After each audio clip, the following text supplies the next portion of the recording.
बिस्मिल्लाहिर्रहमानिर्रहीम। उमूमन तलबा-ए किराम जब दौरे हदीस से उनकी फ़राग़त होती है या तख़स्सुस से, तो अल्लाह तबारक व तआला बाज़ अहले इल्म को तदरीस करने की तौफ़ीक़ अता फ़रमाते हैं। तदरीस करना महज़ अल्लाह के फ़ज़ल व करम का नतीजा है और रसूलुल्लाह सल्लल्लाहु अलैहि वसल्लम की बेअसत के मक़ासिद में भी एक बात आपका मुअल्लिम होना है कि आपने फ़रमाया इन्नमा बुइस्तु मुअल्लिमा, कि अल्लाह ताला ने मुझे मुअल्लिम बनाकर भेजा। बेअसत के जो मक़ासिद अरबआ हैं, रब्बना वबअस फ़ीहिम रसूलन मिनहुम यतलू अलैहिम आयातिका व युअल्लिमुहुमुल किताब वल हिकमत व युज़क्कीहिम, उन चार मक़ासिद में भी एक मकसद कुरान करीम की तालीम, अहादीस की तालीम, तज़किया नफ्स करना, कुरान करीम पढ़ना सिखाना, ये मक़ासिद में से। जब इंसान तदरीस से वाबस्ता होता है तो उससे उसके इल्म में पुख्तगी आती है, और अगर तदरीस से इंसान किनारा कश रहे, 1 साल 2 साल जब गुज़र जाते हैं तो नसियम मनसिया, ऐसा लगता है उसने कुछ पढ़ा ही नहीं है। तो इल्म को बाकी रखने के लिए तदरीस की ज़रूरत बहुत ज़्यादा है, उससे इल्म में निखार भी आता है। और हर आने वाले साल में जब किताबें और मज़ामीन और उन्वानात बदलते रहते हैं तो अल्लाह रब्बुल इज़्ज़त उसके इल्म में उमुक़ भी लाता है। अब अच्छे उस्ताद के क्या आमाल और औसाफ़ हैं, वो तो गुज़िश्ता साल मैंने अर्ज़ किए थे कि कामयाब उस्ताद के 100 आमाल और औसाफ़। अल्हम्दुलिल्लाह 3.5 घंटे की वो नशिस्त थी, तो वो बयानात व्हाट्सएप पे भी चले थे और वो पेज पर मौजूद भी हैं इसी नाम से। तो अगर उनको दोबारा बयान करें तो काफ़ी वक्त लगेगा, इसलिए अगर किसी साथी ने सुनने हैं तो चूँकि तदरीस में फ़ायदा तब होगा पहले आदमी अच्छा उस्ताद तो बने। किताब पढ़ाना तो दूसरा मरहला है, पहला मरहला तो ये है कि उसके अंदर वो उस्ताद के औसाफ तो पैदा हो जाए। उन औसाफ के बाद अब अगर वो मसनद पर आएगा और तदरीस करेगा तो इंशाअल्लाह फ़ायदा होगा। तो वो 100 औसाफ बड़ी अहमियत के हामिल हैं। बड़े ततब्बुर और तलाश के बाद असलाफ़ की किताबों में ऐसे जो औसाफ एक अच्छे उस्ताद के लिए नज़र आए थे तो गुज़िश्ता साल वो मैंने बयान किए हैं। इसी तरह एक अच्छे मुक़र्रिर के 50 आमाल व औसाफ। तो बहरहाल आप वो 100 आमाल व औसाफ तो वहाँ सुने। उसके सुनने के बाद जब इंसान तदरीस का आगाज़ करता है तो सबसे पहला साल है दर्जे ऊला। दर्जे ऊला के अंदर 2 उलूम बड़ी अहमियत के हामिल हैं, एक इल्म है सर्फ़ और दूसरा इल्म है नहवा। अब इन उलूम को कैसे पढ़ाया जाए और उसमें किन बातों की रियायत रखी जाए। इल्म सर्फ़ के लिए मदारिस में मुख्तलिफ़ किताबें पढ़ाई जाती हैं। बाज़ जगह इरशादुस सर्फ़ पढ़ाई जाती है जो फ़ारसी ज़बान में है, बाज़ जगह तालीमुस सर्फ़ पढ़ाई जाती है और तदरीबुस सर्फ़, बाज़ जगह इल्मुस सर्फ़ पढ़ाई जाती है। तो मुख्तलिफ़ नौइयत की मुख्तलिफ़ किताबें हैं। इसी तरह नहवा में भी बाज़ मदारिस में नहुमीर जो फ़ारसी में है वो पढ़ाई जाती है, बाज़ जगह उसी का तर्जुमा जो अरबी ज़बान में हुआ है अन्नहवुल यसीर के नाम से उसे पढ़ाया जाता है। बाज़ जगह आजकल जैसे तालीमुन नहवा और तदरीबुन नहवा को पढ़ाया जाता है, और बाज़ जगह इल्मुन नहवा जो हज़रत मौलाना मोहम्मद मुश्ताक साहब की किताब है वो पढ़ाई जाती है। तो बहरहाल किताबें अगरचे मुख्तलिफ़ हैं लेकिन मज़मून और उन्वान सबका एक है। अब उस्ताद जब इल्म सर्फ़ पढ़ाए तो वो किन चीज़ों की रियायत रखेगा तो फ़ायदा होगा। मैं 10 गुजारिशात अर्ज़ करूँगा कि अगर उस्ताद इल्म सर्फ़ के दौरान इन 10 बातों की रियायत रखेगा तो इंशाअल्लाह तलबा को फ़ायदा होगा और ये इल्म उन्हें ज़िंदगी भर के लिए याद भी रहेगा और वो अपने उस्ताद के हक़ में दुआगो भी रहेंगे। किताब इंसान कोई भी पढ़ाए, चाहे वो फ़ारसी की हो, अरबी की हो या उर्दू की हो, लेकिन अगर इन 10 बातों की रियायत होगी तो इंशाअल्लाह फ़ायदा होगा। मशवरे की हद तक तो बेहतर ये है कि सर्फ़ नहवा में जो किताब हो वो उर्दू ज़बान में हो, तारीफ़ात अरबी में हो और तशरीह, तौज़ी और मिसाल उर्दू में हो। उसकी वजह यह कि इंसान अपनी मादरी ज़बान में जिस बात को सही समझ सकता है वो किसी और ज़बान में नहीं समझ सकता। हमारे यहाँ ऊला में आने वाले तलबा उमूमन हिफ्ज़ करके आते हैं, और जो तलबा हिफ्ज़ से आ रहे होते हैं अक्सर ऐसा देखा गया उन्होंने स्कूल भी नहीं पढ़ा होता, तो वो बिल्कुल स्कूल नहीं पढ़ा और वो आते हैं जब वहाँ पर, तो अब उनके लिए डबल परेशानी होती है, एक फ़ारसी ज़बान को समझना और नंबर 2 उस फ़न को समझना। तो बैक वक्त उनके लिए 2 मुश्किलात हैं। और अगर कोई स्कूल पढ़ के भी आता है तब भी उसने उर्दू पढ़ी होती है। आज स्कूलों में वो मेयार भी नहीं है कि जिस तालीम के बाद उनमें पुख्तगी और उमक़ आ जाए, तो इस वजह से उन पर डबल बोझ होता है, फ़ारसी को समझना, अरबी को समझना और नंबर 2 उस फ़न को समझना। इसलिए बेहतर है कि फ़न की पहली किताब मादरी ज़बान में हो तो उसको जल्दी समझेगा। अलबत्ता तारीफ़ात अरबी में हो। हमारे यहाँ किताबें तो उर्दू में आ गई लेकिन तारीफ़ात भी उर्दू में। उर्दू ज़बान में ये एजाज़ नहीं है कि वो हमेशा याद रहे। अल्लाह ताला ने अरबी में ये एजाज़ रखा है कि जो आदमी याद कर लेता है उमूमन वो उसको याद रहती है। जैसे कुरान करीम अगर एक इंसान याद करता है, हदीस याद करता है, इसी तरह अरबी में अगर वो तारीफ़ याद कर ले बचपन ही में, उम्मीद है इंशाअल्लाह उसे याद रहेगी। तो उस्ताद तारीफ़ तो अरबी ज़बान में लिखवा दें और अलबत्ता उसकी मिसाल, तशरीह और तत्बीक वो उर्दू ज़बान में कर दें तो इंशाअल्लाह उसका फ़ायदा होगा। हमारी जो उर्दू किताबें हैं उसमें तारीफ़ भी उर्दू में तो बड़ी तवील होती है। देखें उर्दू ज़बान बड़ी तंग है और अरबी ज़बान बड़ी वसी जामे है, इसलिए जब आप अरबी की बात को उर्दू में ताबीर करते हैं 2.5 से 3 सतरें लग जाती हैं, वही बात अरबी में ताबीर करें 1 सतर में आ जाती है और वो 1 सतर की बात याद भी रहती है। तो इसलिए बेहतर है हम तारीफ़ात को और मिसालों को हम अरबी में रखें, वज़ाहत उर्दू में हो। अब सर्फ़ पढ़ाने वाला उस्ताद सबसे पहली चीज़ जिसका एहतमाम करे नंबर 1 कि वो सर्फ़ की गिरदाने तलबा को अज़बर करवाए, सर्फ़ की गिरदाने उनको अज़बर याद करवाए। अब ये आम है, चाहे वो सर्फ़ सग़ीर हो चाहे वो सर्फ़ कबीर हो, अगर ये गिरदाने इन्हें पुख्ता होंगी तो ज़िंदगी भर इनके सर्फ़ के इल्म में पुख्तगी रहेगी, और अगर यहाँ गिरदाने ही इन्हें कच्ची हों तो फिर ये ज़िंदगी भर इस इल्म में ये लोग पुख्ता नहीं रहते।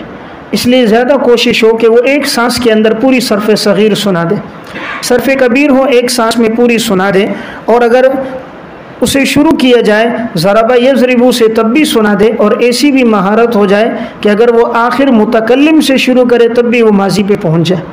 यानी गिरदाने उसको इस तरह याद करवाई जाए, और इन गिरदानों के याद कराने में मुख्तलिफ़ सीगों से उसे याद करवाई जाए, यानी कभी ज़रबा, कभी नसरा, कभी आलिमा, कभी समिआ, कभी हमिदा, मुख्तलिफ़ सीगों के साथ, ताकि उसकी ज़बान में रवानी पैदा हो जाए और उसे इसमें गोया महारत पैदा हो। नंबर 2, सीगे की पहचान करवाई जाए। अब बाज़ तलबा गिरदाने तो याद कर देते हैं लेकिन उन्हें सीगे की पहचान नहीं होती कि ये सीगा कौन सा है। अब गिरदान के सीगों की तो पहचान है कि ये ज़रबा और ये यज़रिबु और ये ज़ारिबुन है, ये मुज़क्कर है या ये गायब है, ये मुतकल्लिम है, जमा मुतकल्लिम है, लेकिन अगर उसी ज़रबा के अलावा किसी और मादे से लाया जाए और उनसे पूछ लिया जाए तो उस मादे को वो लोग नहीं जानते, हालांकि सीगा वही गायब का होगा, जमा का होगा। कुरान करीम को सामने रखकर पूछ दिया जाए ये सीगा कौन सा है तो उनके लिए बताना मुश्किल होता है। अब सीगा युक़ीमून इस्तेमाल हो रहा है, युमिनून है, युनफ़िक़ून है, तो दूसरी चीज़ क्या है, उन्हें सीगों की पहचान करवाई जाए। नंबर 3, मुख्तलिफ़ अबवाब से रोज़ाना की बुनियाद पर, मुख्तलिफ़ अबवाब से उनसे रोज़ाना की बुनियाद पर सर्फ़ सग़ीर और कबीर का इजरा करवाया जाए। रोज़ाना मुख्तलिफ़ उन्हें अल्फाज दे दिए। कुरान करीम इसके लिए सबसे जामे है। कुरान करीम में आपने कोई भी आयत पढ़ी और उससे एक लफ्ज़ का इंतखाब कर दिया, मसलन उअबुदू, अब उससे कहा कि इससे तुम सर्फ़ सग़ीर पढ़ो और इससे तुम सर्फ़ कबीर पढ़ो, आगे चले तो कभी मुजर्रद के अबवाब से, कभी मज़ीद के अबवाब से, तो हर दिन जब उनसे 3-4 सीगों में इस तरह सर्फ़ सग़ीर और कबीर बनवाई जाएगी तो उनकी ज़बान की लुकनत भी ख़त्म होगी, महारत भी पैदा होगी। नंबर 4, सीगों के मानी पूछें। तालिब इल्म को तर्जुमा आना चाहिए, उसे मालूम हो कि ज़राबत का तर्जुमा क्या है और उसे मालूम हो कि अज़रिबु का तर्जुमा क्या है, यज़रिबु का तर्जुमा क्या है और ज़ारिबुन का क्या है, इसमें आला का तर्जुमा क्या है और इसमें ज़र्फ़ का तर्जुमा क्या है और फ़ेल ताज्जुब का तर्जुमा क्या है। तो तर्जुमों की पहचान हो, अगर अभी पहचान हो गई ये ज़िंदगी भर नुसूस का तर्जुमा ठीक करेंगे, वरना ये आलिम भी बन जाएंगे लेकिन कुरानी सीगों का तर्जुमा इनका ठीक नहीं होगा कि इन्हें मालूम नहीं होगा, सीगे के मुताबिक तर्जुमा नहीं होगा। नंबर 5, तर्जुमे से अरबी सीगा बनवाएं। तर्जुमे से अरबी सीगा बनवाएं, इसका मतलब मसलन उनके सामने ये तर्जुमा कह दिया, मारा एक औरत ने, इसका सीगा बनाओ, मारा एक मर्द ने, इसका सीगा बनाओ, खाया हम सब ने, इसका सीगा बनाओ, पिया हम सब ने, पिया उस एक औरत ने, खेला उस एक औरत ने, खाया उस एक औरत ने, नमाज पढ़ी हम सब ने। तो जब इससे ज़्यादा इजरा पुख्ता होता है, यानी उर्दू तर्जुमे से उससे सीगा बनवाना। अरबी लफ्ज़ का तर्जुमा आसान है, तालिब इल्म कर लेगा, लेकिन उर्दू का तर्जुमा करके उससे सीगा बनवाना, इसमें उसका जहन इस्तेमाल होगा, और जितना वो जहन अपना इस्तेमाल करेगा उसके जहन में उम्क भी आएगी, इल्म में पुख्तगी आएगी। हमारे यहाँ ये चीज़ नहीं होती, हम सिर्फ किताब के पाबंद रहते हैं, किताब में जो बात आई वो पढ़ा दी, उसके अलावा उनका सीगों में इजरा नहीं करवाते। इसलिए बड़ी अहम बात है तर्जुमे से अरबी सीगा बनवाएं। नंबर 6, सीगा और तर्जुमा और गिरदाने उनसे लिखवाएं। इसका फ़ायदा ये होता है, उमूमन तलबा चूँकि हिफ्ज़ से आते हैं, बाज़ ने स्कूल नहीं पढ़ा या पढ़ा भी होता, उनका ख़त भी ठीक नहीं होता, उनकी उर्दू भी ठीक नहीं होती, तो अब जब वो अरबी लिखेंगे तो गिरदाने लिखने से उनका अरबी रस्मुल ख़त भी ठीक होगा, जब वो तर्जुमा लिखेंगे उन्हें लिखना भी आएगा और बार बार लिखने से ख़त भी ठीक होगा। जो गलतियाँ होंगी उस्ताद उनकी तस्हीह भी करे, सिर्फ वो लिखे नहीं बल्कि उस्ताद उनको चेक भी करे। और वक्त मिलता है इतना उस्ताद को, उमूमन घंटा 45 मिनट का है, और ऊला में तलबा 20 से 22 होते हैं, तो उनको पढ़ाने के बाद इतना वक्त होता है कि उनकी कापियाँ चेक कर दी जाएं, भले तमाम की ना हो, चंद एक की हो, लेकिन रोब सब पर बाकी रहे। तो आजकल लिखवाने की तरतीब ख़त्म हो गई, वो कहते हैं किताब में सब लिखा हुआ है, तो लिखा हुआ तो पहले से नहुमीर अब जैसे 700 साल से लिखी हुई है। असल चीज़ तो है उन बातों को हम लिख कर महफूज करें, और लिखने से बात याद भी रहती है। जब कोई चीज़ आदमी लिख लेता है वो जहन पे नक्श हो जाती है। इसलिए तालिब इल्म जब लिखेगा, मेहनत करेगा, तो मेहनत के बाद वो चीज़ याद रहेगी। आपने पढ़ा किनाया सरी से बलीग है, क्योंकि किनाया में मुशक्क़त है, और मुशक्क़त वाली चीज़ देरपा होती है, और जिसमें मुशक्क़त नहीं होती सहूलत वो इंसान से फ़ौरन चली जाती है। नंबर 7, मुजर्रद और मज़ीद के मादों से सर्फ़ सग़ीर और कबीर बनवाएं। हमारे यहाँ सिर्फ मुजर्रद तक मेहनत होती है, मज़ीद पे मेहनत नहीं होती। हालांकि कुरान करीम, अहादीस और अरबी किताबों में मज़ीद का इस्तेमाल ज़्यादा है। अब मुजर्रद पर तो उससे अच्छी खासी महारत हो जाती है इन 6 अबवाब पर, लेकिन मज़ीद में अगर उससे पूछ लिया जाए ये बाब इस्तिफ़ाल है, इन्फ़िआल है, और ये बाब तफ़ईल है, बाब इफ़ाल है, इसमें उसे इतनी पहचान नहीं होती। तो मुजर्रद के साथ साथ ज़रूरत मज़ीद के अबवाब की है और इस पर मेहनत ज़्यादा हो। नंबर 8, क़वाइद का अमसिला में इजरा करवाएं। सर्फ़ का जो कायदा तलबा को पढ़ाया जाए उस कायदे का मिसाल में इजरा करवाया जाए। यहाँ अब 2 चीज़ें हैं, नंबर 1 क़वाइद याद करवाना, और नंबर 2 उनका मिसालों में इजरा करवाना। हमारे यहाँ कायदे भी याद नहीं कराए जाते, हालांकि अगर ये सर्फ़ के कायदे याद करा दिए जाएं तो उमूमन उनको अगर ज़िंदगी भर वो याद न भी रहे, कुछ ना कुछ मफ़हूम ज़हन में होता है, इसलिए तालील के वक्त उनके ज़हन में बात रहती है कि ये फ़लाँ कायदे के तहत है, अगरचे कायदे की सारी उसको एहतराज़ी और इत्तेफ़ाक़ी शराइत याद न भी हों, इसलिए कायदे के अल्फाज याद करवाए जाएँ, और नंबर 2 मिसाल का उस कायदे में इजरा करवाया जाए। नंबर 9, हर कायदे को मुख्तलिफ़ मिसालों से समझाया जाए। सिर्फ एक मिसाल के हम पाबंद न हों, हमारे यहाँ ये होता है जो मिसाल किताब वाले ने दी है बस वही है, इसीलिए उला से लेकर आगे राबिया तक एक ही मिसाल है, ज़रब ज़ैदुन अमरन। ज़ैद और अमर से हम बाहर नहीं निकलते, न हम कुरान की कोई मिसाल न कोई हदीस की मिसाल। हालांकि ये फ़नून तो पढ़ाई इसलिए जाते हैं, तो इसलिए बेहतर है उस्ताद मिसालें कुरान और हदीस से दें। जो कायदा पढ़ा ले उसका इजरा उनमें करवाएं, तो तलबा खुश भी ज़्यादा होते हैं उस उस्ताद से और अल्हम्दुलिल्लाह उससे इस्तिफ़ादा भी करते हैं। नंबर 10, हफ्ते में एक दिन सीगों का इजरा कुरान करीम में किया जाए।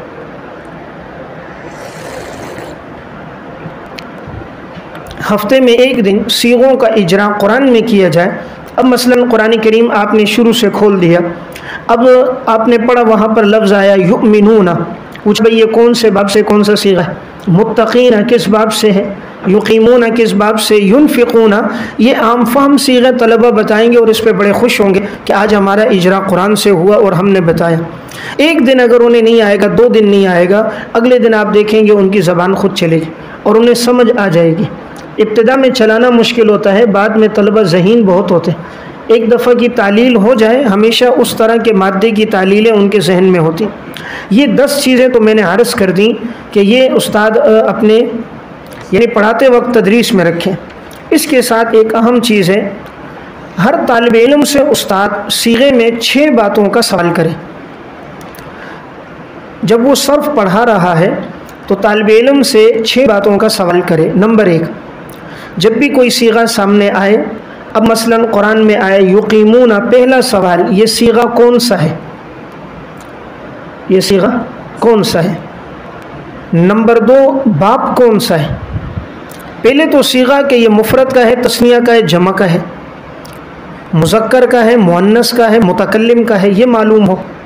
जब उसे इतना पता चल गया, अब दूसरा सवाल है कि इसका बाप कौन सा है। तीसरा सवाल है कि ये 6 अक़साम में क्या है और इसी के साथ हफ्त अक़साम में क्या है और 2 अज़दा अक़साम में क्या है। 6 अक़साम में क्या है, हफ्त में क्या है, 2 अज़दा में क्या है, इसमें चंद दिन की मुशक्क़त होगी, उसके बाद उनमें इतनी रवानी आएगी फ़ौरन बताएंगे। नंबर 4, अगर मुअत्तल का सीगा है तो उसकी असल क्या है, या सीगे में तालील हुई है तो वो असल में क्या था।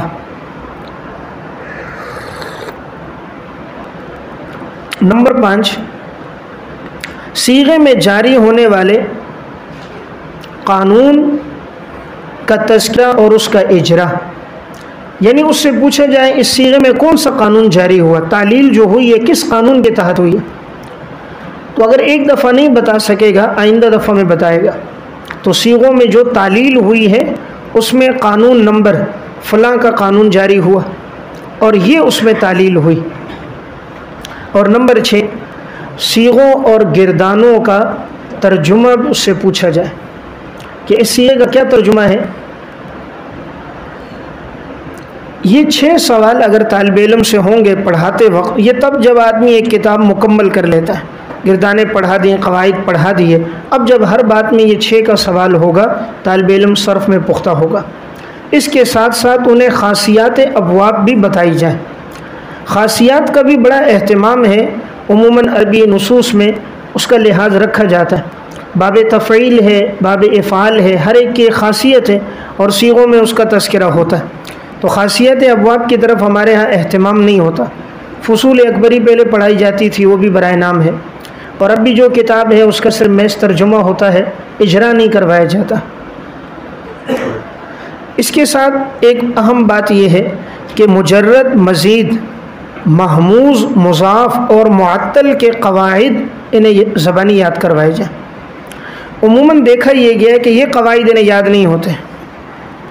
कौन से? महमूज़ के, मुअत्तल के, मुज़ाफ़ के। ये कायदे ज़्यादा इस्तेमाल होने वाले हैं और इन कायदों का इजरा भी ज़्यादा होता है। तो ये क़वाइद जितने हैं उनसे सुने जाएं। तो बहरहाल अगर इन चीज़ों का अहतमाम होगा, उम्मीद है कि इंशाअल्लाह तलबा को उससे फ़ायदा ज़्यादा से ज़्यादा पहुँचेगा। ये तो मैंने बात अर्ज़ कर दी, इल्म सर्फ़ में इन चीज़ों की रियायत रखी जाए। बाकी पढ़ाते वक़्त उस्ताद किस तरह पढ़ाए उसका अंदाज़ ये है कि उस्ताद पहले सबक का इजमाल बयान करे, बाद में तफसील बयान करे। सबक में पहले इजमाल के आज के सबक में इस चीज़ का तज़किरा होगा और फिर उस सबक की तफसील बयान करें। इब्तिदाई दराजात में नफ्स किताब पढ़ाएं, ख़ारजी मबाहिस न बताएं। इब्तिदाई दराजात में नफ्स किताब पढ़ाएं, ख़ारजी मबाहिस न बताएं। हमारे यहाँ ये होता है कि जो नहवा पढ़ा रहा है वो मबाहिस काफ़िया और जामी तक की करता है। भाई ये चीज़ें उसने आगे पढ़नी है तो तुम उसको हिदायत नहवा की बातें इधर क्यों बता रहे हो, या काफ़िया के एतराज़ जवाब जामी के उसने आगे पढ़ने हैं, इसको यहाँ सिर्फ नहुमीर पढ़ाओ। जो किताब में लिखा है वो हाँ मिसालें ख़ारजी दो लेकिन तफसीलात ना बताओ। जितनी तफसीलात बताएंगे वो उस पर बोझ बनेगा। हमने जब पढ़ा तो उस वक्त ऐसा था, हमारे उस्ताद मोहतरम ने कापी लिखवाई थी कई साल पहले, तो अब उस्ताद जी चले गए हज पे, कापी दी मुझे कि लिखवाओ। उसमें जामी तक की मबाइस, उस्ताद जी जामी भी पढ़ाते थे, तो अब वो ऊला के अंदर जामी तक की मबाइस, हमारी जो नहुमीर की कापी थी मेरे पास अब भी है 384 सफ़े की, 384 सफ़े नहुमीर में वो सारी उर्दू की बातें एक दिन पढ़ाता और उसको कापी से, हम सब लकीर के फ़कीर होते थे, मैं पढ़ाता और वो आगे लिखते और सारी रात उसको रट्टा लगाते, सुबह आके सुनाते, जब इम्तिहान तक पहुँचते तो वो सारा नसिया मनसिया भूल चुका होता। अब यहाँ क्या कमज़ोरी किस चीज़ में आई कि ये चीज़ें उसको यहाँ पढ़ाने की नहीं है, उसने आगे जाकर ये सब कुछ खुद पढ़ना है। उसको सिर्फ किताब पढ़ाओ, किताब के अंदर जो तारीफ़ है, किताब के अंदर जो मिसाल है उसका इजरा करवाओ। उसको क़ील क़ाल में न लेकर जाओ। क़ील क़ाल में अगर वो जाएगा, उमूमन तलबा बाज़ बेजार होकर छोड़ देते हैं जो स्कूल कॉलेज से आते हैं, वो कहते हैं तो बहुत मुश्किल काम है, सर्फ ना हुआ। और जब इस तरह पढ़ाया जाए तो और मुश्किल हो जाता है। इसलिए मैंने एक बात अर्ज़ की, नफ्स किताब तक महदूद रहा जाए, इसमें ख़ारजी तफसीलात बयान न की जाए, इसका फ़ायदा होगा। इबारत की तख्ती करें। इबारत की तख्ती का मतलब इबारत को टुकड़े करके समझाएं। मसलन आप नहुमीर पढ़ा रहे हैं तो आप बताएं यहाँ से यहाँ तक तारीफ़ है, यहाँ से अलामात है, यहाँ से मिसाल है। आप मसलन अल-फ़िक़्हुल मुयस्सर पढ़ा रहे हैं, ये सूरत मसला है, ये उसके दाइल हैं, ये वाजिबात हैं, ये सुनन है, ये इश्काल का जवाब है। तो जब इबारत की तख्ती होगी ना हर बात की, तो तालिब इल्म को बात समझ आएगी। हमारे यहाँ क्या होता है, हम पूरी बात पढ़ लेते हैं, पहले खुलासा बयान करते हैं, इबारत में तख्ती नहीं करते, इबारत में तत्बीक नहीं देते, फिट नहीं करते कि ये बात जो ज़बानी बताई है वो यहाँ से यहाँ तक है और यहाँ से यहाँ तक ये बात है। अगर इबारत में तत्बीक हो जाए तो हमेशा वो याद रहेगी। ये तो मैंने बात अर्ज़ की सर्फ़ में नहवा कैसे पढ़ाया जाए। अगर कोई इल्म नहवा पढ़ा रहा है तो उसके अंदर भी वो कोशिश करें दर्ज झेल 10 बातों का एहतमाम करें। नंबर 1, सबसे पहले इल्म नहवा के अंदर तारीफ़ात अज़बर करवाई जाए। तारीफ़ के मामले में कोई लचक या कोई कमी बर्दाश्त न की जाए। तालिब इल्म से तारीफ़ ज़बानी सुने। अब वो चाहे तारीफ़ इसमें मुतमक्किन है, इसमें गैर मुतमक्किन है, मफ़ूल बिही है, मफ़ूल माहू है, ज़ुलहाल है, और कोशिश हो ये तारीफ़ात अरबी में याद करवा दी जाएँ तो ज़्यादा बेहतर है। नंबर 2, तारीफ़ के साथ मिसाल भी याद करवाएं। अब उसने तारीफ़ तो पढ़ ली लेकिन उसे मिसाल का नहीं इल्म, मिसाल में इजरा का इल्म नहीं, तो वो तारीफ़ याद नहीं रहेगी, लेकिन जब इजरा हो जाएगा तो वो उसे याद रहेगी। नंबर 3, तारीफ़ की वजाहत मुख्तलिफ़ अमसिला से करें। तारीफ़ की वजाहत में एक मिसाल काफ़ी नहीं है, मुख्तलिफ़ आप उसके लिए 4 से 5 मिसालें ढूंढ के लिखें।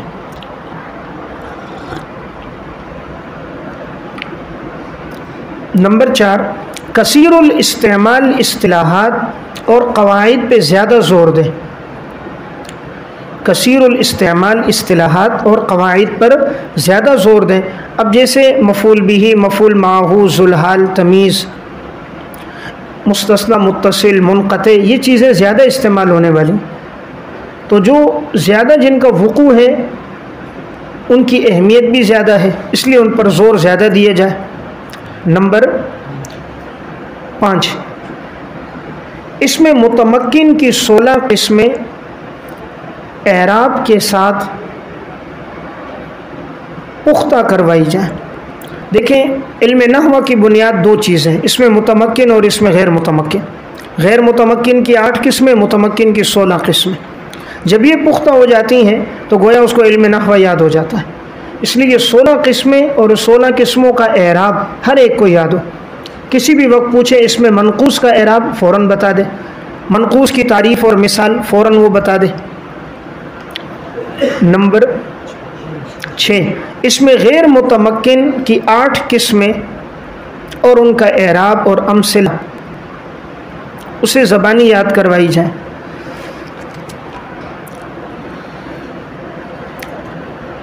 नंबर 7, मौरब और मबनी की तारीफ़ और उनकी किस्मों पर तवज्जो दी जाए। उमूमन नहव के अंदर ये दो बड़ी अहम चीज़ें हैं, मौरब और मबनी। देखा जाए तो पूरा इल्म नहव इन्हीं के इर्द गिर्द घूमता नज़र आता है, इसलिए उसे मालूम हो मबनीउल असल क्या है, मबनीउल गैर असल क्या है। नंबर 8, फ़ेल मुज़ारे की 4 अक़साम और उसका एराब, चूँकि ये भी ज़्यादा इस्तेमाल होने वाली चीज़ है तो ये भी उसके इल्म में हो। नंबर 9, मामूलात जितने भी हैं उसे ज़बानी याद हो। देखिए, एक है आमिल और एक है मामूल। मामूलात कुल 22 हैं, 8 मरफूआत हैं, 10 मंसूबात हैं, 2 मजरूरात हैं।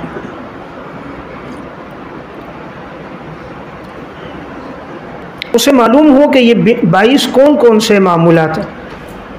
नंबर 10, 100 अवामिल उसे ज़बानी याद हो। 100 अवामिल, अब वो अवामिल चाहे अस्माए आमिला में हो, अस्माए या अफ़ाल आमिला हो या हुरूफ आमिला हो।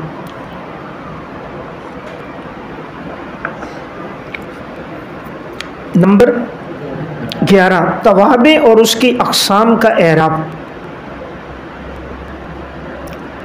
और नंबर 12, मुस्तस्ना और उसकी किस्में। ये कुल मैंने 12 चीज़ें अर्ज़ कर दी। ये 12 चीज़ें हैं इल्म नहव के अंदर बुनियादी तौर पर, और उनमें सबसे अहम इसमें मुतमक्किन और इसमें गैर मुतमक्किन है। तो अगर पढ़ाते वक्त इन चीज़ों को सामने रख के पढ़ाया जाएगा और इन पर ज़्यादा ज़ोर दिया जाएगा, उम्मीद फ़ायदा ज़्यादा होगा। सर्फ नहव में तलबा की कमज़ोरी कैसे दूर होगी? सर्फ नहव में तलबा की कमज़ोरी कैसे दूर होगी? दूर करने का तरीका क्या है? नंबर 1, 4 चीज़ों का एहतमाम किया जाए। पहली चीज़ आज़म और हिम्मत, कि तलबा को ये कहें कि भाई आप हिम्मत करो, मेहनत करो, याद होंगे। वो बसा औक़ात बोझ समझते हैं कि ये याद नहीं होगा, मुश्किल है। उनको सलफ़ के वाक़यात सुनाएं कि उन्होंने कितनी मेहनतें की, कितनी कोशिशें की, तो ये कोई नामुमकिन चीज़ नहीं है। नंबर 2, उनसे कहें दुआओं का एहतमाम करें। नंबर 3, माहिर फ़न की तरफ रहनुमाई करें कि अगर उन्हें याद नहीं हो रही तो अगर उस फ़न का कोई अच्छा उस्ताद माहिर, उनकी तरफ भी उनकी रहनुमाई करें कि आप उनसे मशवरा लें कि सबक को किस तरह याद करें, या किसी ज़ी इस्तिरात तालिब इल्म की तरफ, ताकि वो उनको सबक याद करवाए, तरीक़ा बताए। और नंबर 4, इस्तिक़ामत व दवाम। ये नहीं कि शुरू के 10 दिनों में सबक याद किया और बाद में बिल्कुल तर्क कर दिया, तो अगर दवाम नहीं होगा तो मजबूती नहीं आएगी।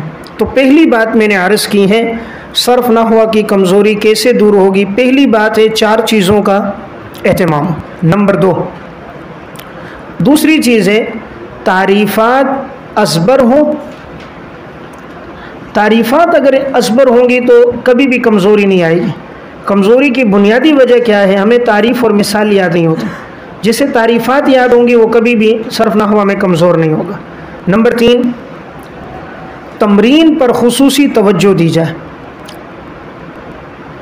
देखें, पढ़ाने में वक्त कम लगाएं, इजरा में वक्त ज़्यादा लगाना चाहिए। हमारे यहाँ उस्ताद तकरीर बड़ी लंबी कर देता है, 40 मिनट 45 मिनट, इजरा के लिए टाइम नहीं छोड़ता। हालांकि बात पढ़ाते वक्त सिर्फ 15 मिनट सबक होना चाहिए, 25 मिनट इजरा होना चाहिए।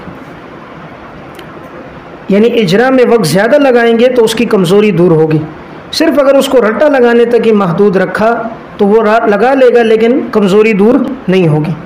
नंबर 4, अलामात नहविया का उस्ताद मुताला करके इजरा करवाए। यह हज़रत मौलाना मोहम्मद हसन साहब दामत बरकातुहू की बड़ी मुफीद किताब है अलामात नहविया। अगर इसका मुताला हो, इसी तरह इनकी एक दूसरी किताब है, उसका नाम है तौज़ीहुन नहवा, तौज़ीहुन नहवा बिइजराए क़वाइदिन नहवा, तौज़ीहुन नहवा बिइजराए क़वाइदिन नहवा। ये भी हज़रत मौलाना मुफ्ती मोहम्मद हसन साहब दामत बरकातुहू की है। तो नहवा के क़वाइद के इजरा में ये दोनों किताबें बड़ी मुफीद है, उस्ताद मुताले में रखें। 2 किताबें और मैं अर्ज़ कर रहा हूँ, उस्ताद मुताले में रखें, ये उसको फ़ायदा देगा। तलबा को बक़द्र ज़रूरत उसमें से बताएं और इससे इस्तेदाद बनेगी। ये जो 2 मैंने अर्ज़ की और 2 मज़ीद, ये 4 किताबें उर्दू की हैं। अगर कोई इसे सही माने में पढ़ लेता है, नहवा में अच्छी खासी महारत आएगी। तीसरी किताब है अल-मिनहाजुल कामिल, अल-मिनहाजुल कामिल, यह हज़रत मौलाना सैयद एहसानुल्लाह शाह साहब, सैयद एहसानुल्लाह शाह साहब की किताब है अल-मिनहाजुल कामिल। इसमें इन्होंने ये किया है, मुश्किल तराकीब को ज़िक्र किया है, तरकीब इंसान कैसे करेगा, और मंसूबात, मजरूरात, मरफूआत सबको अलग अलग किया है। मुतमक्किन, गैर मुतमक्किन, खारजी अमसिला दी हैं और बड़े मुफीद अंदाज में लिखा है। असातिज़ा को भी इससे फ़ायदा होगा, तलबा को भी। और नंबर 4, अल-मिनहाज फ़िल क़वाइद वल इअराब, अल-मिनहाज फ़िल क़वाइद वल इअराब, हज़रत मौलाना मुफ्ती रूहुल अमीन साहब दामत बरकातुहू की किताब है। ये भी बड़ी मुफीद किताब है। इससे ज़्यादा फ़ायदा तो मुंतही तलबा को होता है, लेकिन उस्ताद अपने मुताले में रख ले, पढ़ाते वक्त उमूमन बाज़ मुफीद कायदे सामने आते हैं, इजरा में उनका फ़ायदा होता है। तो बहरहाल ये 4 किताबें मैंने अर्ज़ कर दी, अगर ये साथ होंगी इंशाअल्लाह नफ़ा होगा। नहवा पढ़ाते वक्त अगर कोई उस्ताद नहुमीर पढ़ा रहा है तो वो अपने मुताले में रखे अन्नहवुल यसीर, अन्नहवुल यसीर तस्हील नहुमीर। ये है हज़रत मौलाना मोहम्मद फ़ारूक हसन ज़ई साहब दामत बरकातुहू की किताब है।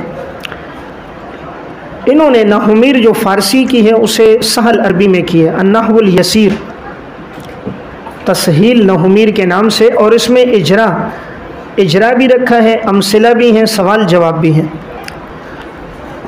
सवाल जवाब से बात ज़्यादा देर याद रहती है, तो इन्होंने वही उसलूब इसमें बाकी रखा। तो बहरहाल मैं अर्ज़ कर रहा था कि अगर उस्ताद अपने मुताले में साथ साथ ये 4 किताबें रखेगा तो इजरा में उसे फ़ायदा ज़्यादा होगा। नंबर 5, सर्फ नहवा की कमज़ोरी कैसे दूर होगी। उसका एक तरीका ये है कि ये जो हमारे यहाँ उमूमन हम आखिर में शरह में तामिल पढ़ाते हैं, इसको तवज्जो नहीं दी जाती। अगर इसको उस्ताद जितना पढ़ाए साथ साथ इसमें इजरा करवाए खूब। हमारे यहाँ सिर्फ इसकी 3 नौ, 4 नौ, 5 नौ पढ़ाते हैं, ये पूरी किताब पढ़ानी चाहिए, पूरी किताब का इजरा करवाना चाहिए। और उस्ताद अगर 1 नौ सही पढ़ा ले, तालिब इल्म बाकी अनवा खुद पढ़ेगा। हमारे यहाँ इस पर अहमियत तालिब इल्म से कहते हैं वो पढ़े, तालिब इल्म कैसे पढ़ेगा, उसने तो इजरा किया ही नहीं है। उस्ताद खुद पढ़ाए, यानी इस किताब को अहमियत दी जाए और इसकी अन्नौल अव्वल पूरी उस्ताद खुद पढ़ाए, उसके बाद तलबा से वो इजरा करवाए, इंशाअल्लाह फ़ायदा होगा। और इसमें एक उस्ताद हफ्ते में 1 दिन अम्मा से पारे से इजरा करवाए, सीगों का भी तरकीब का भी। और उसके लिए आप अपने मुताले में एराबुल कुरान व बयानुहु मुहियुद्दीन दरवेश की पूरे कुरान करीम की उसमें तरकीब है। इसी तरह अल-एराबुल मुफस्सल लिकिताबिल्लाहिल मुरत्तल, इसमें पूरे कुरान की तरकीब है, अल-एराबुल मुफस्सल लिकिताबिल्लाहिल मुरत्तल। और इसी तरह हदाइक़ुर रौह व रैहान, शेख मोहम्मद अमीन बिन अब्दुल्ला हररी, पूरे कुरान करीम की तरकीब है, हर सीगे की तालील और सीगों का भी इसमें हल है। कुरान करीम के सीगों में अगर कभी मुश्किल पेश आए तो उसके लिए लुगातुल कुरान हज़रत मौलाना अब्दुल रशीद नौमानी साहब रहमतुल्लाह अलैह की और कामूसुल कुरान हज़रत मौलाना ज़ैनुल आबिदीन सज्जाद मीरठी की कामूसुल कुरान। और आज के दौर में बड़ी आसान किताब है मुंतखब लुगातुल कुरान। मुंतखब लुगातुल कुरान, इन्होंने तरतीब के साथ सीगे लिखे। उमूमन पहले तो आदमी को मादे में तलाश करने में बड़ी दुश्वारी होती, मसलन एक मादे को एक जगह तलाश करे, दूसरे सीगे के मादे को दूसरी जगह। इन्होंने तरतीब के साथ ये 2 जिल्दों में दारुल हुदा से तबा है, हज़रत मौलाना मुफ्ती मोहम्मद नसीम साहब की किताब है मुंतखब लुगातुल कुरान। इसमें अगर आप इजरा करवाएंगे, पहले ख़ुद वहाँ मुताला कर लें, तो जो सीगा आएगा उसकी तालील आपने पढ़ ली होगी, सीगा आपको मालूम होगा, तो इजरा आदमी शरह सदर से करवाएगा।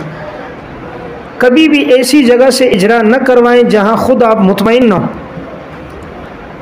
ऐसी जगह से इजरा न करवाएं जहाँ आप ख़ुद मुतमईन नहीं हैं या आपकी वहाँ ख़ुद कुछ कमज़ोरी है, तो अगर वो करवाएंगे तालिब इल्म को नहीं आएगा, पूछेगा तो उसके लिए तकलीफ़ का ज़रिया होगा।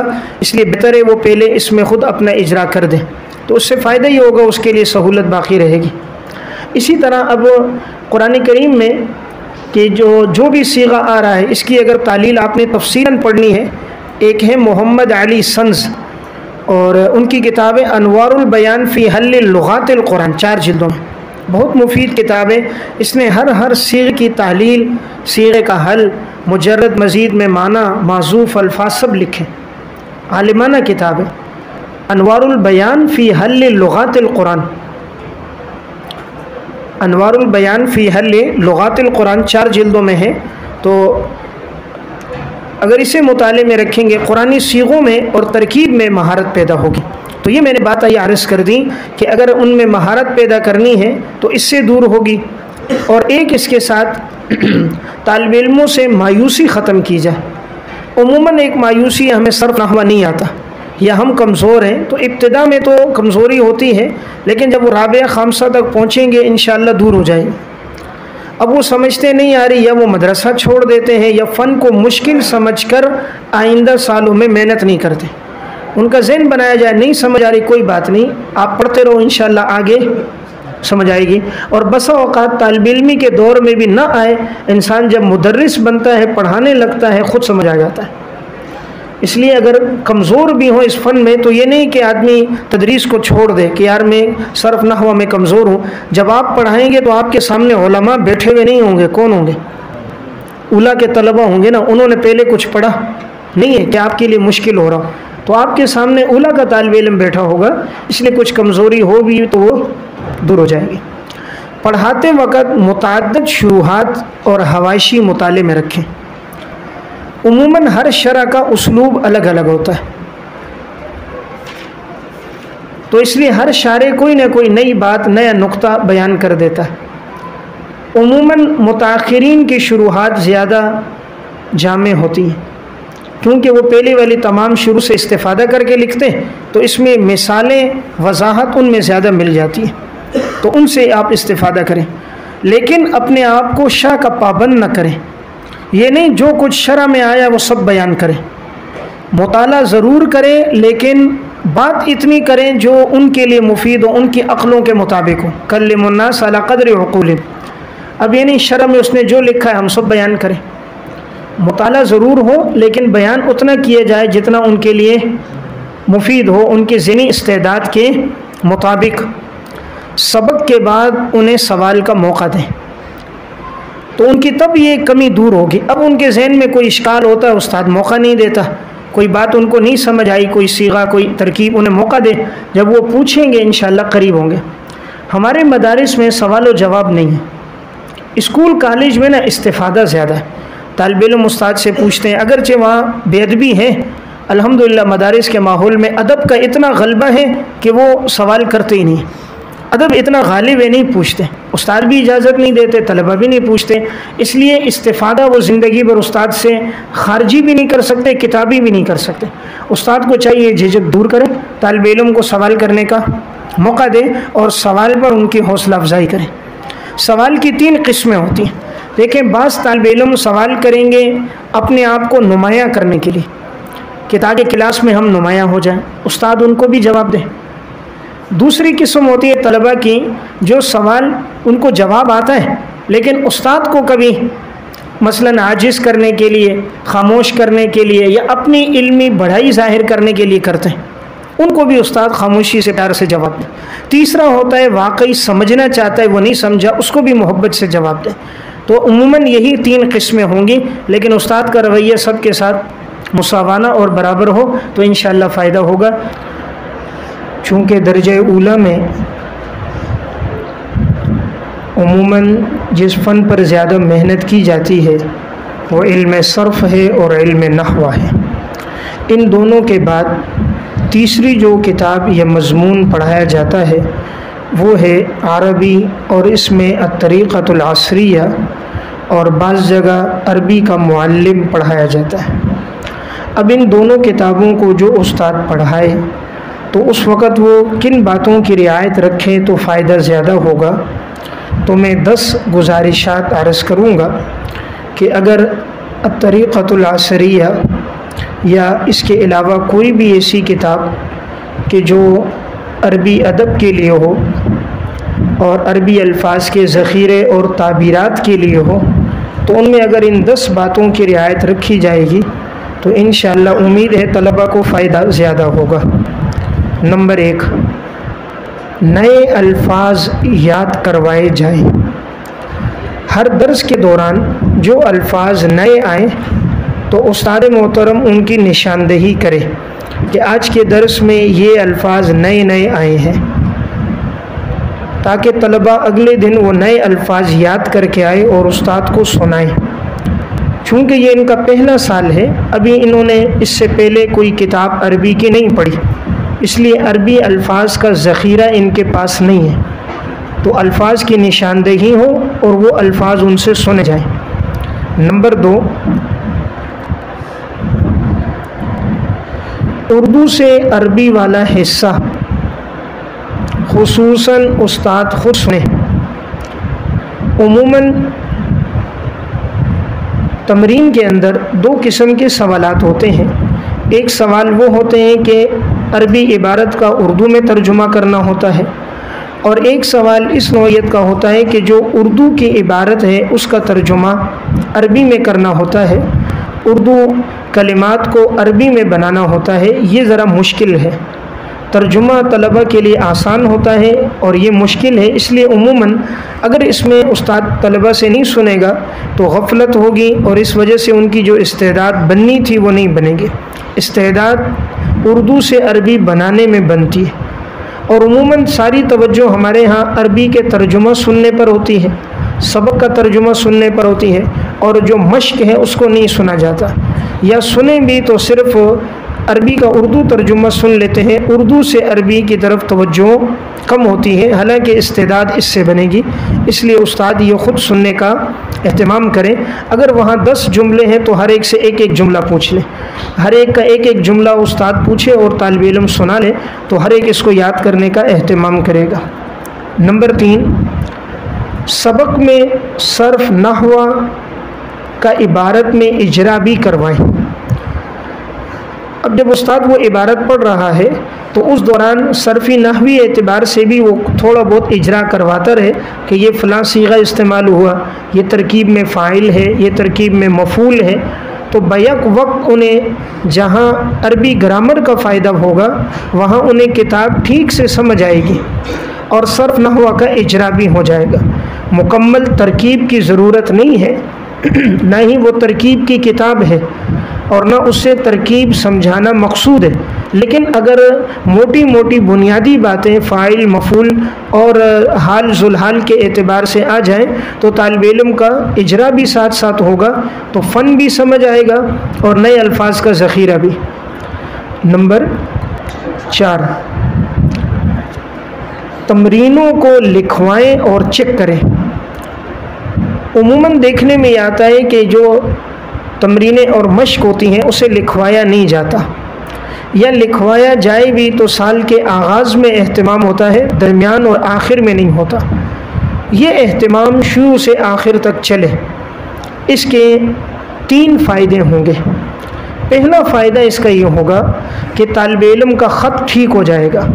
जब वो अरबी की मश्कें भी लिखेगा, उर्दू की तमरीनें भी लिखेगा, तो उर्दू अरबी लिखने से उसका ख़त ठीक होगा। नंबर 2, ख़त के अंदर जो गलतियां हैं उस्ताद उसकी इस्लाह करेगा। और उससे एक तीसरा बड़ा फ़ायदा, ये ताबीरात उसको याद हो जाएंगी। लिखने से उमूमन बात याद रहती है, तो जब वो जुमला लिखेगा तो वो जुमला और वो ताबीर उसको याद रहेगी। और लिखते वक्त जब इंसान का वक्त इस्तेमाल होता है तो वो मेहनत होती है, मेहनत के बाद चीज़ याद रहती है। और लिखने का एहतमाम ना हो तो मेहनत नहीं रहती, दिलचस्पी नहीं रहती, रात का कीमती वक्त उन बच्चों का ज़ाया हो जाता है। नंबर 5, अल्फाज की सेहत का एहतमाम करवाएं। अल्फाज की सेहत का एहतमाम यानी अल्फाज की दुरुस्त अदायगी, क्योंकि वो अरबी के अल्फाज पढ़ रहे हैं तो जो लफ्ज़ है उसको वो दुरुस्त तरीके के साथ अदा भी करें। उमूमन अल्फाज पढ़े जाते हैं लेकिन उन अल्फाज को उन लबो लहजे में और उस तरतील और तजवीद के साथ पढ़ा नहीं जाता और ये कमज़ोरी फिर आखिर तक रहती है। नंबर 6, सबक अरबी लहजे में पढ़ाएं। सबक अरबी लहजे में पढ़ाएं। हम पढ़ाते हैं लेकिन पश्तो में, इबारत पढ़ते हैं लेकिन कोई सराइकी में, कोई बलोची में, कोई सिंधी में। अरबी पढ़ना है, अरबी लहजे में पढ़े। इसी तरह अगर एक आदमी कुरान का तर्जुमा है, इबारत कुरान के अरब के लहजे में, हदीस है अरब के लहजे में, उर्दू तर्जुमा अपने लहजे में, ताकि बच्चा दोनों चीज़ें सीखे, जहाँ तर्जुमा सीखे वहाँ लहजा भी सीखे। वरना उमूमन ये होता है आखिर तक वो कुरान पढ़ता है बूढ़ी औरतों की तरह, वो हदीसें पढ़ता है उसी तरह, क्योंकि इब्तिदा से लहजे पर मेहनत नहीं हुई। इसलिए इबारत को पढ़ाया जाए तो अरबी लहजे में। नंबर 7, अरबी बोल चाल की मशक करवाएं ताकि इनकी हया और झिझक दूर हो जाए। अरबी बोल चाल की मशक करवाएं, इसका मतलब ये है मसलन जब 4-5 सबक हो जाएं तो एक तालिब इल्म को खड़ा करें, दूसरी तरफ दूसरे को ये आपस में तकल्लुम करें। तो इन तकल्लुम से फ़ायदा ये होगा जो इनकी झिझक है वो भी दूर होगी, ताबीरात भी आएंगी, जो जुमला नहीं आ रहा उस्ताद उनकी रहनुमाई करेगा, इस तरह वो अरबी बोलने पर कादिर होंगे। हमारे यहाँ अरबी बोलने की बड़ी कमी है, यानी अरबी बोलने पर तालिब इल्म कादिर नहीं होता, बावजूद ये कि वो 8 साल लगा लेता है। तो अगरचे मकसूद ज़्यादा अरबी बोलना तो नहीं, मकसूद तो अरबी किताबों का समझना है, मकसूद तो इस्तेदाद पैदा करना है ताकि वो पूरे ज़ख़ीरे से तफसीर हदीस से इस्तिफ़ादा करे। लेकिन उसके साथ ये भी मकसूद है कि उसकी अरबी बोल चाल भी अच्छी हो। उमूमन देखने में आता है एक साथी बाहर के माहौल में महीना 2 महीने लगा के आता है, अरबी बोल लेता है। हमारे यहाँ 8 साल लगाने के बाद भी नहीं बोल पाता। उसकी वजह हमारे यहाँ इस चीज़ पर मेहनत नहीं है, अरबी बोल चाल पे। तो बहरहाल जिस उस्ताद का ये घंटा है तो वो इसमें अरबी बोलने का एहतमाम करवाए। अगर न हो तो कम से कम हफ्ते में 2 दिन, 4 दिन सबक हो जाए, हफ्ते में 2 दिन बुध और जुमरात के दिन अरबी बोल चाल जो कुछ पढ़ा है उन अल्फाज का आपस में तकरार और मुज़ाकरा हो जाए। नंबर 8, हर सबक के अंदर नए अल्फाज के साथ साथ ज़ायद अल्फाज भी उन्हें लिखवाएं। ज़ायद अल्फाज, मसलन सबक में उनको 6 अल्फाज तो मालूम हो गए, उस्ताद को चाहिए 5 अल्फाज अपने साथ खुद नोट करके आए जो सबक की मुनासबत से हो, ताकि ये 6 सबक के 5 नए, ताकि एक दिन में 11 अल्फाज उन्हें मालूम हो जाए। अब जब ये योमिया की बुनियाद पर 10-10 अल्फाज भी अगर ये नए याद करेंगे तो महीने के अंदर आप देखेंगे बआसानी गोया 300 अल्फाज इन्हें, और साल में अगर जाया जाए तो कम से कम 2,5-3 हज़ार अल्फाज का ज़ख़ीरा इन्हें याद हो जाएगा। तो हमारे यहाँ अल्फाज का ज़ख़ीरा याद नहीं होता, उसकी बुनियादी वजह यही होती है न नए अल्फाज पर उस्ताद की तरफ से मेहनत की जाती है और न सबक के अल्फाज का इंतखाब करके उसे सुना जाता है। नंबर 9, मुतरादिफ अल्फाज की निशानदेही करें। अगर एक लफ्ज़ किताब में इस्तेमाल हुआ है और उसी के हम माना कोई और लफ्ज़ भी इस्तेमाल होता है तो उस्ताद वहाँ निशानदेही करें कि इस माने में ये लफ्ज़ भी आता है, ताकि तालिब इल्म के सामने अगर वही लफ्ज़ ना आए कोई और आए तो उसके लिए झिझक और परेशानी ना हो। नंबर 10, नए अल्फाज को मुख्तलिफ जुमलों में भी इस्तेमाल करें। जिन नए अल्फाज का इंतखाब हो, जो दर्स चल रहा है मुसन्निफ जो बताना चाह रहे हैं उसी ताबीर में उन नए जुमलों को और अल्फाज को इस्तेमाल किया जाए, ताकि जहाँ वो अल्फाज सीखे वहाँ वो जुमले और ताबीरात भी सीखे। नंबर 11, अल्फाज और ताबीरात की अदना मुनासबत से नुसूस ज़िक्र करें। अल्फाज और ताबीरात की अदना मुनासबत से नुसूस को ज़िक्र करें। यानी अगर कोई लफ्ज़ इबारत में आया है, मसलन लफ्ज़ आ रहा है युनफ़िक़ून, युक़ीमून, युअतूना, तो इस मुनासबत से आदमी आयत पढ़ ले कि यही लफ्ज़ इस्तेमाल हुआ है कुरान करीम में।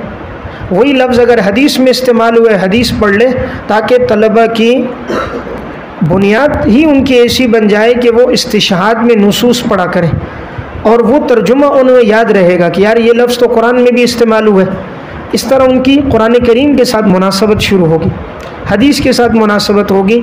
हमारे यहाँ इस्तिशहाद में हम कुरान और हदीस नहीं पढ़ते, अव्वल तो पढ़ते नहीं, पढ़ते भी हैं तो सिर्फ अशार, पढ़ते भी हैं तो मुहावरात, नुसूस नहीं पढ़ते, हालांकि मकसूद नुसूस है। इसलिए अदना मुनासबत से कुरानी नुसूस पढ़े जाएँ। बहरहाल ये मैंने कुल गुजारिशात अर्ज़ कर दी 11। अगर इन 11 गुजारिशात का लिहाज रखा जाएगा तो इंशाअल्लाह जो उस्ताद ये पढ़ाने वाला होगा उससे फ़ायदा होगा। और इस दर्जे में खुसूसन शरअ की जो है वो हौसला शिकनी की जाए कि अगर कोई तालिब इल्म अब तरीक़तुल असरिया की शरअ साथ ला रहा है या अरबी का मुअल्लिम है उसकी तमरीनों को लिख रहा है या मुअल्लिमुल इंशा की तमरीनों को शरअ से लिख रहा है, तो उसकी हौसला शिकनी करें, उन्हें बताया जाए कि इससे न देखो, खुद मेहनत करो। उमूमन इब्तिदा से ही ये जब जहन बन जाता है शरअ देखने का तो तालिब इल्म अपने वक्त को जहन को इस्तेमाल नहीं करता, इसलिए इस्तेदाद नहीं बनती।